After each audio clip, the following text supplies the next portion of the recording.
nadie se escapa de los conflictos. O si no es usted el que tiene el conflicto, probablemente intervenga en la solución de un conflicto, en mediar para que un conflicto entre dos personas o más se resuelva. Y es importante porque la Biblia plantea una bienaventuranza para aquellos que son mediadores y que son pacificadores de los conflictos entre hermanos. La Biblia dice: bienaventurados los pacificadores, porque ellos verán a Dios. Así que si eres un pacificador, eres un bienaventurado. Gloria al Señor. Así que, como nadie se escapa a los conflictos, es importante el saber cómo resolverlos cuando se presenten. Porque el no resolverlo en los negocios, en las familias, con los amigos, en el matrimonio, en el grupo, en la célula, el no resolverlo bien puede causar mucho daño. Así que vamos a estar leyendo la escritura y vamos a ver varias versiones con relación al Proverbios capítulo 18, versículo 19, que dice así la escritura: el hermano ofendido es más tenaz que una ciudad fuerte, y las contiendas de los hermanos son como cerrojo de alcázar.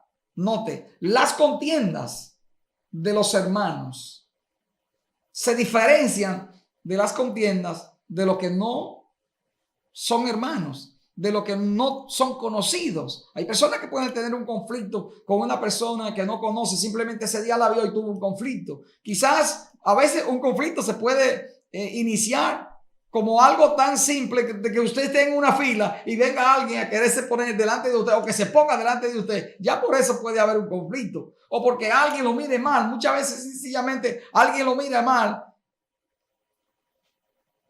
y solamente esa mirada puede producir un conflicto. Entonces es importante entender que las disputas entre familiares y hermanos son a menudo las más difíciles de resolver.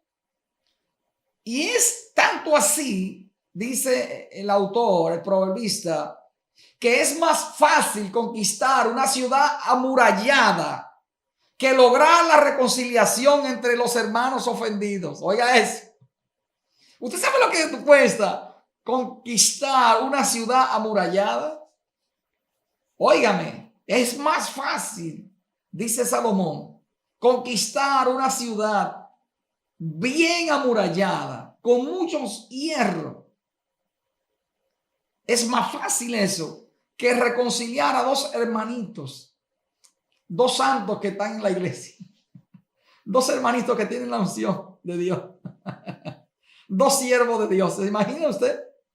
Probablemente usted mismo en algún momento tuvo una amistad tan fuerte con alguien, con un hermano, quizás no con un hermano aún dentro de la congregación. Pero algo pasó que esa relación no ha vuelto a ser lo que era. Esa relación que estuvo con tantos años, esa persona de tanta confianza, un día te ofendió, un día dijo algo, un día hizo algo, y la relación jamás ha vuelto a ser la misma. Quizás tú le hablas a esa persona, pero con indiferencia. Tienes cierta apatía hacia esa persona. Si viene caminando por acá, tú te vas por allá, porque es cierto que te perdoné, pero te quiero lejos. Te quiero lejos. Es cierto que te perdono, pero no olvido lo que me hiciste. No olvido que me dijiste barriga verde. No. Gloria a Dios. Cualquier cosa que usted pueda escuchar es pura coincidencia, ¿sabe? Así que las guerras civiles siempre han sido las más amargas. Y las ofensas entre hermanos son como esas guerras civiles muchas veces que se levantan. Y el proverbista utiliza la figura de una ciudad fuertemente armada, con cerrojo de alcázar, dice él. Y según la Real Academia, un alcázar era una estructura fortificada, la vivienda de un príncipe que vivía en un castillo. en un palacio. Esos castillos en la antigüedad eran amurallados a su alrededor y tenían las ventanas grandes barras de hierro, porque no era solamente la estructura en piedras que tenía, sino también los barrotes de hierro que tenía, que hacía que ese castillo fuera prácticamente inexpugnable, o que para entrar en ese castillo fuera muy difícil. Frente a un castillo, pues los grandes ejércitos se frenaban. Y es a esto que está comparando la escritura, la contienda, los conflictos entre hermanos. La enemistad es más cruel cuando es entre hermanos. La enemistad es más dura cuando es entre hermanos, cuando es entre personas que tienen un parentesco cercano. No solamente hermanos de la iglesia, sino hermanos consanguíneos muchas veces. Porque hay cosas que hacemos, no las personas. Y es importante entender lo que dice la escritura en Santiago. Todos, oiga bien, todos ofendemos muchas veces. No es una sola, no es la otra persona, no, usted también. Usted también ofende. ¿Cuántas veces? Muchas veces, dice la escritura. Todos ofendemos muchas veces. Y probablemente si usted se pone a pensar cuántas veces usted ha ofendido, usted tendrá que llegar a la conclusión de que usted lo ha hecho muchas veces.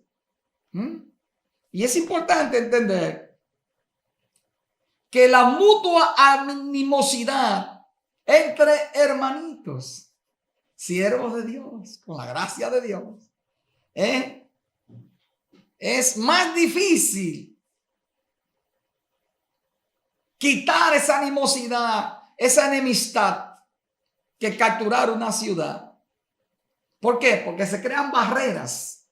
Se crean barreras que hacen imposible la restauración de la relación, que hacen imposible que esos conflictos que se levantaron desaparezcan, porque las barreras se colocan delante de la relación.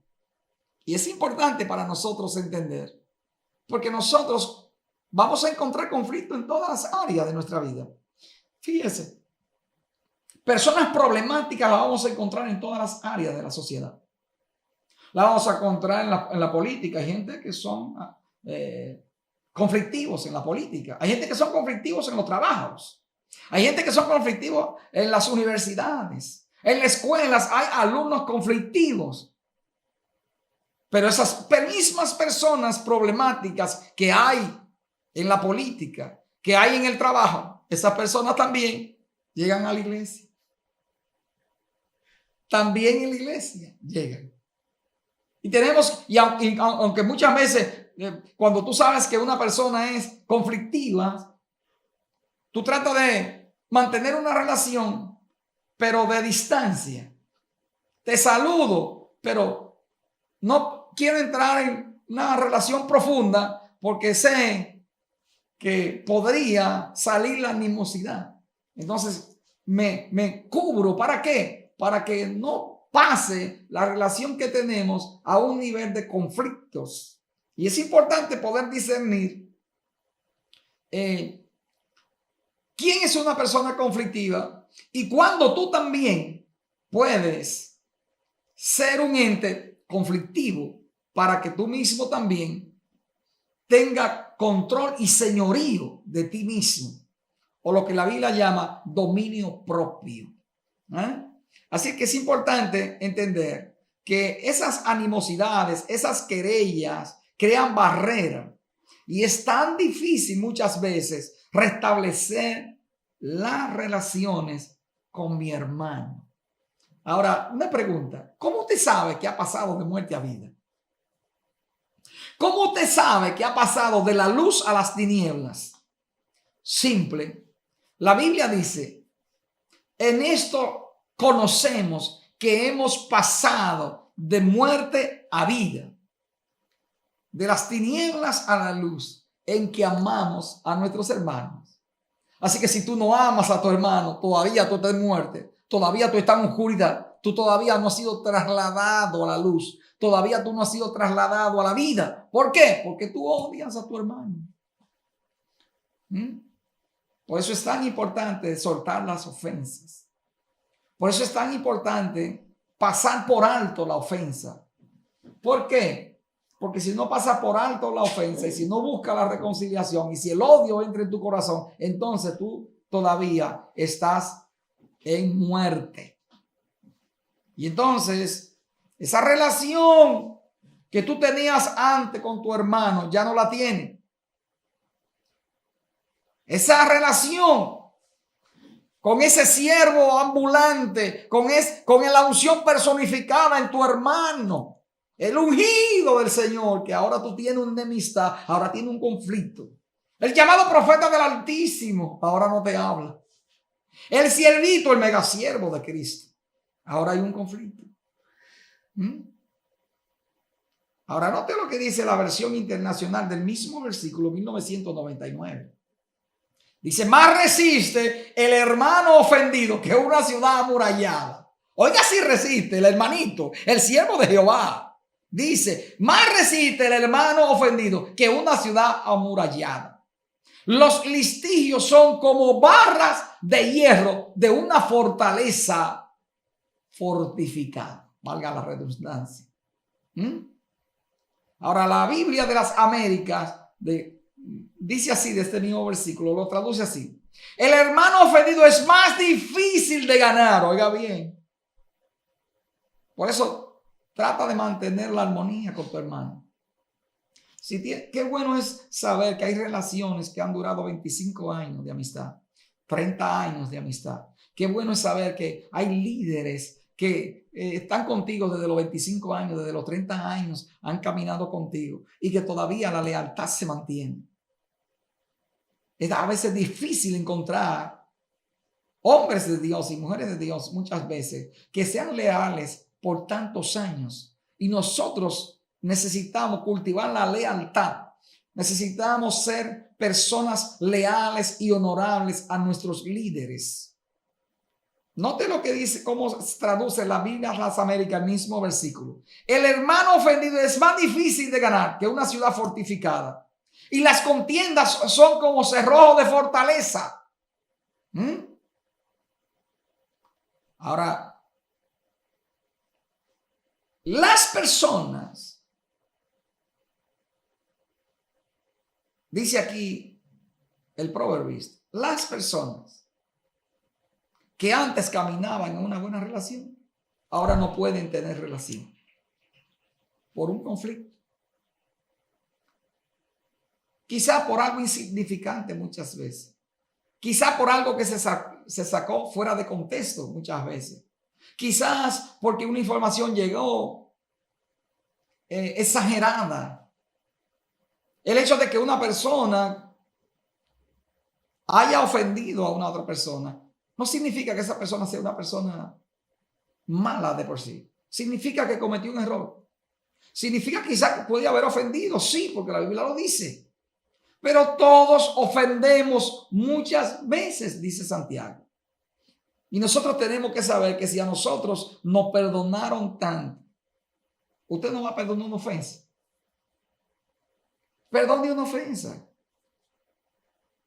Busque restablecer la relación con la persona. Note lo que dice la Escritura. La Escritura dice que seamos lentos para la ira. Cuando usted es una persona que vive en el Espíritu, usted será una persona que no se alterará fácilmente. De hecho, la palabra mansedumbre lo que significa es soportar, dominio, fuerza bajo control. No es que no tengo fuerza, tengo fuerza. Pero estoy reprimiendo mi ira. Estoy reprimiendo el hombre que llevo dentro de 7 cabezas, que quisiera decirte barriga verde. Que quisiera no solamente de darte una palabra descompuesta, sino también utilizar el lenguaje corporal para hacerte saber que me siento ofendido, ofendida. Gloria al Señor. Entonces es importante, gloria al Señor, entender que cuando usted camina en el Espíritu, es muy difícil que usted ofenda a alguien. ¿Será tan difícil reconciliar a un hermano ofendido? Pero hay tan poca esperanza de recuperación, de restablecer la relación con esa persona que tanto amaste, que tanto, que era tu paño de lágrimas quizás, que era tu compañera de confiabilidad, era la persona con quien siempre hablaba. ¿Por qué la ruptura es tan severa entre hermanos? ¿Por qué? Es la ley natural que ofender a quienes nos aman puede conducir o crear odio. Ofender a una persona que te ama, eso puede crear odio en la otra persona. Entonces, es muy importante. A veces tenemos que tener tanto cuidado porque esa boca, note que la lengua, aunque está en una jaula de dientes, ella se sale de esa jaula para decir cosas que no debe. Entonces tenemos que tener tanto cuidado, soltar una palabra, recogerla. A veces se nos hace tan difícil otra vez volver a recogerla. Y por eso es que la Biblia dice que la lengua es un fuego. Es un mundo de maldad. Esa pequeña ofensa enciende un fuego marital, enciende un fuego familiar.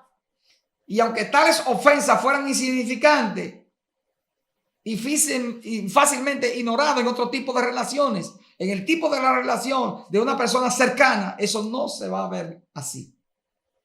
Entonces tenemos que tener mucho más cuidado. Gloria al Señor. Ahora note que la ofensa, ¿a dónde produce? Lo que ha producido el conflicto entre la relación entre hermanos, entre aún hermanos consanguíneos, hermanos de sangre. Caín se sintió ofendido. Y no fue directamente que Abel lo ofendió, sino porque Dios manifestó la aprobación hacia su ofrenda.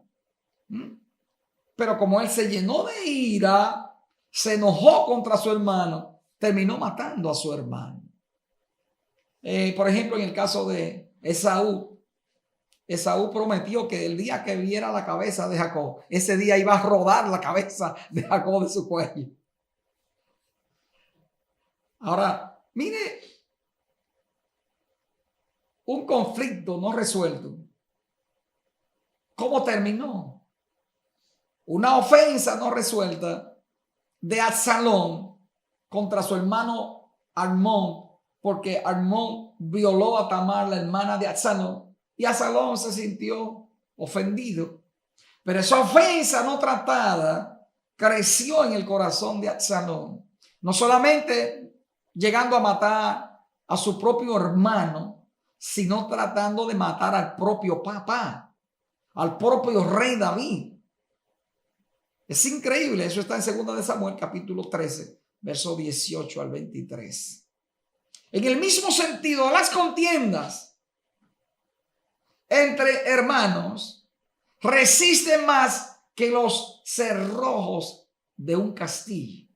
Resisten más las contiendas entre hermanos, óigame, que la barra de hierro que está en una edificación fortificada. Jesús aún fue llamado aquí en San Lucas capítulo 12, versículo 13, por un conflicto entre hermanos, por la herencia. Por la herencia. Ahora, cuando nosotros vemos los grandes colosos en Dios, nosotros a veces pensamos que los hombres de Dios son a veces querubines de 6 alas. No, somos hombres también. También nos enojamos. También se nos sale una palabra descompuesta. También nos enojamos. Y vemos personas, por ejemplo, que si nos enojamos quizás no decimos una palabra, pero si usted nos mira, cambiamos de color. Nuestra cara se pone roja Y aunque no digamos una sola palabra, la gente nota, wow, el pastor es humano también, está enojado, aunque no diga nada. Ahora vamos a ver un San Pablazo. Yo no sé si usted ha escuchado esa expresión, es una expresión boricua, un San Pablazo entre hombres de Dios. Inclusive Pablo, mire, Pablo y Bernabé tuvieron un encontronazo por Marco. Y en el caso de Pablo también tuvo un enfrentamiento público, oiga bien, entre Pablo y Pedro. ¿Usted ha visto eso en la Biblia? Un enfrentamiento entre colosos en Dios, entre personas, ministros de estatura en Dios. Señores, porque es que somos humanos. Nosotros no somos ángeles de 6 alas. Somos personas de carne y hueso. Mire, somos de carne y hueso nosotros también. Ahora, algo pasó en el segundo viaje misionero. Hubo una discusión muy fuerte entre Pablo y Bernabé. Porque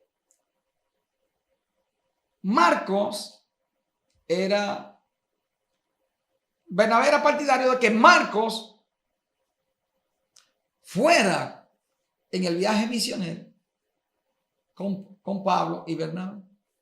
Pues eso produjo una contienda entre ellos, dice la Escritura, porque Pablo no podía olvidar la deserción de Marcos en el primer viaje. Y los jesetas entienden que Marcos era una persona que venía de una familia de posición. Y los viajes misioneros, quizás usted está acostumbrado a comer filete en la mañana y a comer un desayuno continental, pero en las misiones muchas veces lo que te van a dar es yuca y no hay maná. Quizás lo que te van a poner ahí es plátano y no hay maná con agua y tú tienes que comértelo. Y parece que cuando Marco vio el fuerte de los viajes, dijo, pero ven acá, esto yo no lo paso en mi casa. En el segundo viaje, como Pablo vio que él desertó, Pablo no lo quería llevar en el segundo. Pero Bernabé estaba insistiendo y hubo una discusión entre colosos, dos grandes ministros. De tal manera que Bernabé tuvo que salir por un lado y Pablo tuvo que salir por otro. Pablo salió con Silas y Bernabé con Marco por otro lado. Y aunque yo entiendo que pudo haberse evitado, pero en ese momento las circunstancias se manifestaron de tal manera que fíjense, un conflicto entre colosos en Dios. Y cuando la Biblia habla también del conflicto entre Pablo y Pedro, que fue público, este fue un conflicto público por la actitud que tenía Pedro cuando venían los judaizantes frente a los gentiles. El apóstol Pedro tenía una posición y frente a los judaizantes tenía otra. Entonces Pablo notó esa dualidad en el apóstol y hubo un conflicto público, pero al final el apóstol Pedro termina hablando tan bien del apóstol Pablo, diciendo que los indoctos tuercen la revelación que viene de parte de Dios a través del apóstol Pablo. O sea que hubo una restauración en la relación, porque es posible, ahora son difíciles. Es difícil muchas veces. Así que Bernabé era de paso tío de Marcos y que se ofendió por el rechazo de Pablo. Y vino lo que decimos anteriormente, un San Pablazo, una discusión, un conflicto que terminó con dos ministros de estatura, uno de este lado y otro de este lado.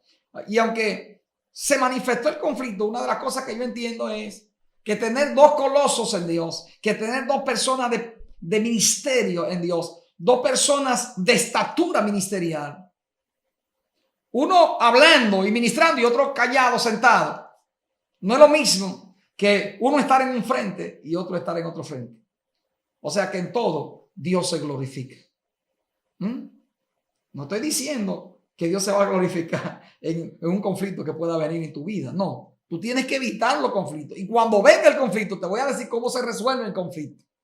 Porque no podemos ignorar cosas que tenemos que enfrentar. Y eso voy a estar hablando. Gloria al Señor.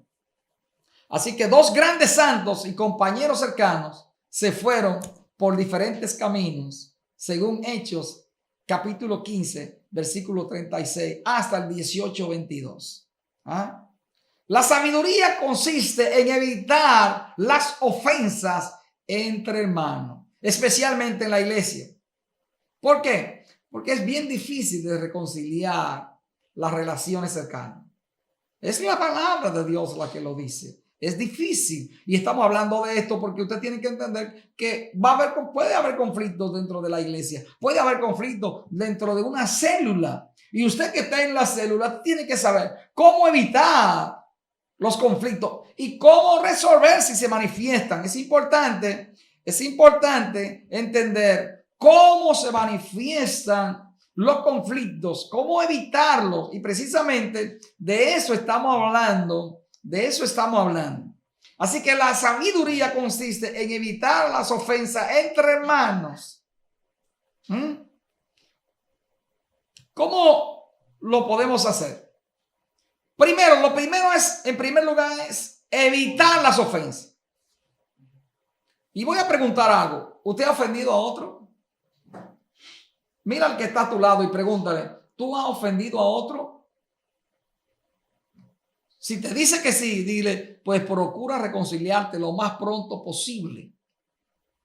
Lo antes posible busca la reconciliación. Porque en la práctica una de las cosas que no hemos dado cuenta es que cuando no hay una reconciliación rápida, el problema es como el rolling que pica y se extiende. Y el problema se hace más grande de la cuenta porque usted no lo enfrentó en sus inicios, cuando estaba comenzando, sino que usted dejó que la bola corriera y ahora el problema que pudo haber sido resuelto se ha agravado por usted ser negligente y sencillamente por ignorar que hubo una situación donde usted tenía que quizás aclarar algo, pedir perdón, humillarse y decir, yo me equivoqué. Tenemos que procurar pasar por alto la transgresión. Eso es lo que dice la Biblia. Evitar el conflicto. Ahora, ¿qué es el conflicto? Conflicto es oposición franca y hostil que se da como resultado de dos diferentes puntos de vista. Él cree una cosa, ella cree otra cosa. Y como él cree una cosa y ella cree otra cosa, no nos ponemos de acuerdo, entonces viene el conflicto. Es importante para nosotros entender que tenemos que buscar, a pesar de que ella tenga una visión diferente a la mía o que él tenga una visión diferente de mí, tenemos que buscar cómo resolver el conflicto. Fíjense que los 12 discípulos toditos pensaban diferente, pero podemos tener unidad a pesar de tener diferentes puntos de vista. Entre los discípulos, hemos dicho, teníamos ahí al celote, Simón el celote. Y a los celotes se les llamaban los hombres del puñal. Querían matar a los romanos. Querían matar a los cobradores de impuestos. Sin embargo, ahí estaba Mateo, que era considerado por Simón, dentro del contexto cultural de la época, podría ser considerado un chupasangre, un vendepatria, porque trabajaba para un imperio. Pero también ahí teníamos a pescadores, como el apóstol Pedro. Teníamos personas con, por ejemplo, en el caso de Judas, que era el tesorero. O sea, cada quien ahí, podríamos decir, tenía su propio criterio, pero a pesar de tener un criterio diferente, podemos caminar en unidad, podemos caminar en acuerdo. Entonces, Pablo habla del fruto del Espíritu. Y Pablo habla también del fruto de la carne. Note lo que él dice en Gálatas capítulo 5, versículo 15 al 16. Pero si os mordéis, usted se imagina, usted está, ¡au! ¡Au! Y os coméis unos a otros. Mirad que también no os consumáis unos a otros. Digo pues, andad en el Espíritu y no satisfagáis los deseos de la carne. ¿Por qué? Porque cuando tú satisfaces los deseos de la carne, eso va a generar conflicto. Eso va a generar conflicto. Así que tenemos que procurar no satisfacer los deseos de la carne, sino caminar en el espíritu. Ahora, ¿cuál es el origen del conflicto? ¿Dónde se generan los conflictos? ¿Por qué se generan los conflictos? Note lo que dice Santiago. Santiago capítulo 4 versículo 1. ¿De dónde vienen las guerras y los pleitos entre vosotros? ¿De dónde? Dice Santiago. Y me llama tanto la atención el contexto en que Santiago está hablando, porque Santiago está hablando de la origen y de la fuente de los conflictos. Dice él, ¿no es de vuestras pasiones las cuales combaten en vuestros miembros? Codiciáis, noten esto. Codiciáis y no tenéis. Y no podéis alcanzar. Combatís y lucháis, pero no tenéis lo que desear porque no pedís. Pedid y no recibís porque pedís mal para gastar en vuestro deleite. Note, voy a tomar la parte de arriba. Dice, ¿de dónde viene la guerra? Los pleitos entre vosotros. Dice, de vuestras pasiones que combaten. Codiciáis y matar, mordéis de envidia, combatís y lucháis. Usted se imagina toda esa figura retórica que está utilizando metafóricamente Santiago. Note, ¿de dónde viene la guerra?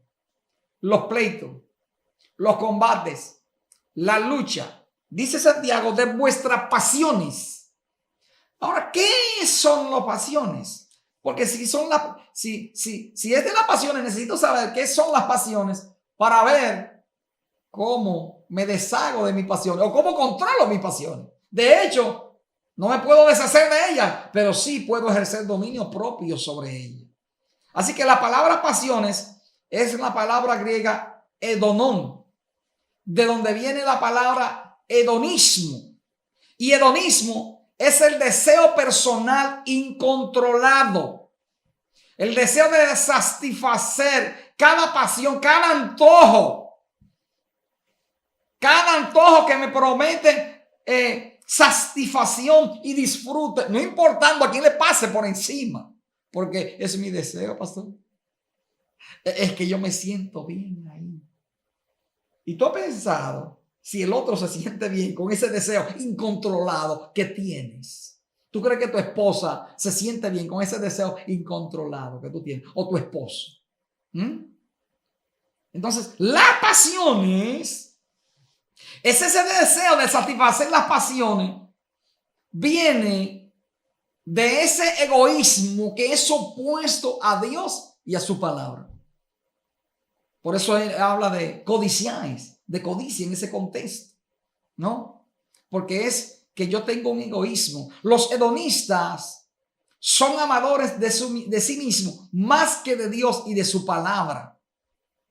Así que las personas no regeneradas son esclavas de sus deseos y están tiranizadas por sus pasiones. Hay gente que son irracionales cuando quieren algo. Ellos no piensan, es simple, es que ese es mi deseo, pastor. Bueno, y si yo lo quiero así, es que yo lo decidí así, sí, pero que quizás eso no es lo que más conviene a la relación, quizás. Pero es que es mi decisión. Es que yo me merezco eso, pastor. Es una expresión que se utiliza mucho ahora en este contexto de esta cultura.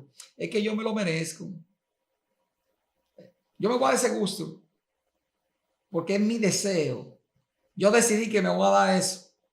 Si usted lo está decidiendo, eso es una decisión que usted está tomando que no ha ejercido el dominio propio. Entonces, cuando los deseos erróneos de placer se frustran y no se realizan, eso produce una guerra. Por eso que dice Santiago, ¿de dónde viene la guerra? Porque cuando ese deseo erróneo se frustra y el otro dice que no y el otro que sí, entonces comienza la guerra. Comienzan los combates, comienzan la lucha No, todas esas son figuras de guerra, hermano. Guerra. Guerra es algo constante. Combate. Eso es lucha cuerpo a cuerpo. ¿De dónde viene la guerra? La lucha. Los combates de esas pasiones incontroladas. Y para nosotros es importante entender lo que Santiago está diciendo. Santiago está diciendo que el origen de las dificultades entre creyentes vienen de las pasiones incontroladas.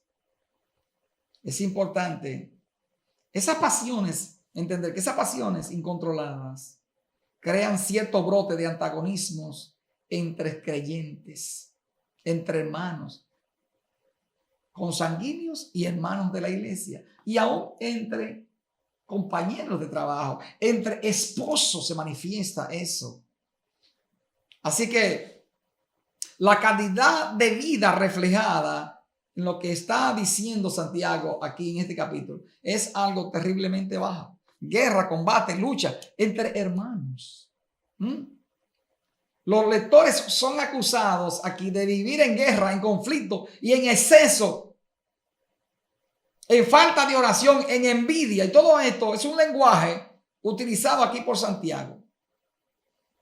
Y a veces algunos se preguntan, pero ¿y será que Santiago le está hablando a inconversos o a creyentes? No, es a cristianos que están dentro de la iglesia. Esto no es a inconversos, esto es para creyentes. Y son precisamente los hermanoides, los megasiervos a veces, los ungidos a veces, que entran en unos conflictos y en unas enemistades que perduran por décadas. Y a veces una reconciliación no se opera. Por eso es tan importante entender de dónde vienen los conflictos y cómo resolverlos. ¿Por qué? Porque los conflictos pueden llegar a tu célula. Los conflictos pueden llegar a tu casa. Los conflictos pueden llegar en tu trabajo. Los conflictos pueden llegar a la iglesia. Y es importante estar claro qué debemos hacer para que ese conflicto sea resuelto. Debemos reconocer lo carnal en medio de un conflicto. Cuando usted ve a una gente gritando, cuando usted ve a una gente peleando, cuando usted ve a una gente diciendo barriga verde, chupacabra, usted tiene que entender que la carne se elevó. Que no es alguien que está caminando en el espíritu. Alguien que camina en el espíritu por lo normal no se va a alterar. Aunque a veces hay personas que saben cuál es el botón por donde tú te disparas. Y cuando tú encuentras el botón, usted tiene que entender que lo van a estar punchando para que usted se dispare. Entonces, es como yo digo a veces, ¿qué haría un muerto frente a alguien que le está diciendo barriga verde y que está diciendo palabras para que se altere? ¿Qué haría un muerto cuando está frente a una Miss Universo en bikini haciéndole propuestas? De hecho, él no tiene reacción porque él está muerto. Una de las maneras más fáciles de reaccionar frente a la provocación es hágase el sordo, hágase el loco. No agarre la palabra porque el diablo quiere que tú la agarres porque es punchándote en el botón que él está para que te dispare. Así que tú le vas a decir al diablo cuando te esté dando en el botón, dispárate tú, diablo. ¿Tú quieres pelear? Te voy a dejar el cuadrilátero y los guantes para que le dé a la pared porque yo no voy a pelear contigo. Y salga corriendo de ahí. Déjele al diablo el escenario preparado para que pelee solo. Sea inteligente. Gloria al Señor. Debemos tener cuidado con el yo. Es decir, nuestro ego. Porque nuestro ego es sinónimo de orgullo. Que nos lleva a la autojustificación. Y lo cual dificulta la solución de un conflicto. Es importante para nosotros. Porque cuando yo vengo a justificar lo malo que estoy haciendo, Cuando vengo a justificar lo injustificable, porque hay gente que quiere justificar lo injustificable. Para nosotros es importante ver estas actitudes. En primer lugar, la actitud de soberbia o de presunción que atrae la contienda. Note lo que dice la Escritura. Proverbios capítulo 13, versículo 10. Ciertamente la soberbia concebirá contienda, mas con los avisados está la sabiduría. ¿Sabe lo que hace la soberbia? La soberbia, cuando usted ve esas personas con esas actitudes de presunción, eso va a traer contienda. Una persona soberbia no acepta consejo. Es como el necio. La Biblia dice, corrige al sabio y te lo agradecerá. Corrige al necio y se burlará de ti. Por eso cuando la necedad se manifiesta, es mejor que te quedes callado porque no te va a hacer caso. Usted ha visto a esa persona que usted le habla y todo el mundo entiende lo que usted dice, menos esa persona. Y usted se lo explica y se lo explica y sigue diciendo que está en la razón. Suelte eso en banda. Suéltelo. No trate de traerla al entendimiento. Porque es que hay un problema en su mente que ha entrado lo que yo digo, cerrazón. Cerrazón, no tiene razón, pero se cerró en lo irracional, lo irracional, lo ilógico. Ahí se cierran a veces las personas.